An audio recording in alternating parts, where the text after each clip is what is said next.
I remember working through the night to solve one of them, and it ended up with reports again that I haven't looked at in a long time, but I think would be worthy of people to see. And it wasn't just talk, clearly. I mean, there were action steps taken and results. Exactly, and this was the White House conference to fill these rights. So the president created the environment exactly to get this done. And the president, at the end of the conference, came and spoke to the conference. Oh, fantastic. So you had fulfillment of that, and I don't remember the exact nature of the speech, but on many occasions he spoke on issues of color and civil rights in the society. But it coalesced. I mean, if you're going to make progress in this society, and it's still true, you need to take the power clusters and work with them. And one of the power clusters was organized labor. Less so today, unfortunately, than it used to be. One of them was the business community, clearly. We had enough religious leaders, and in my view, we had too many black preachers. But anyway, that's another issue. But you certainly need the religious community to be a part of that. You certainly need government, and when you have the President of the United States, you've got government. And you need really both political parties. To me, the heyday of American society would be when black people are 50% Democrat and 50% Republican.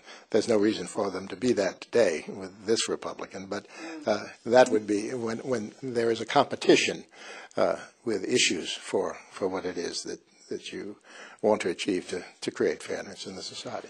So what anyway, about the independents, Mr. Alexander? Pardon me? What about the independents? Well, the independents at the time weren't that strong, but you do need them. You Yes. certainly do.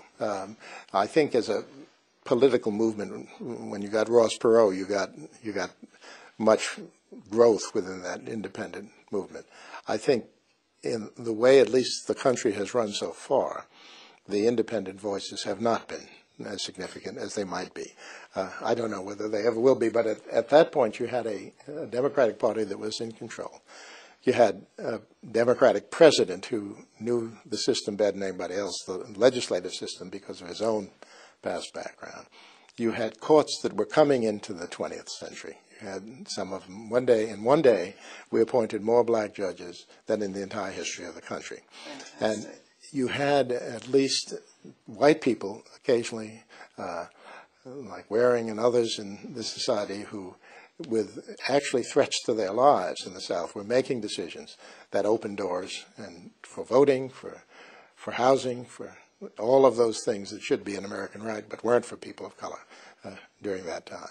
So, one has to engage people and stop what we do today, which is, I think, very often black people are used as a backdrop.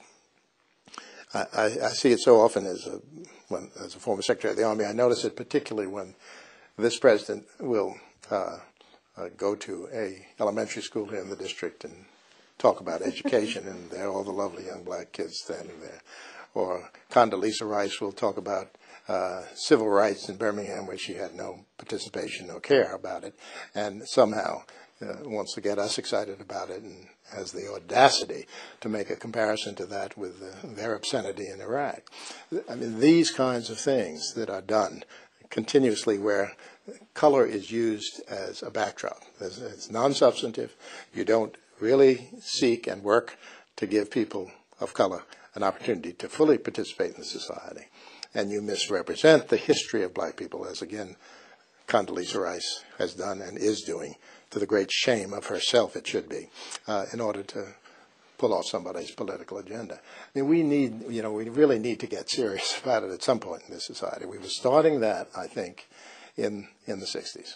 And we were starting not only to talk about it, but to be programmatic about it, and to see that while it's an uneven path, that you could do certain things to have full opportunity. Then we sort of forgot about it, and now, rather than rejoicing about it, it is as if it's all completed, and we can have them as backdrops.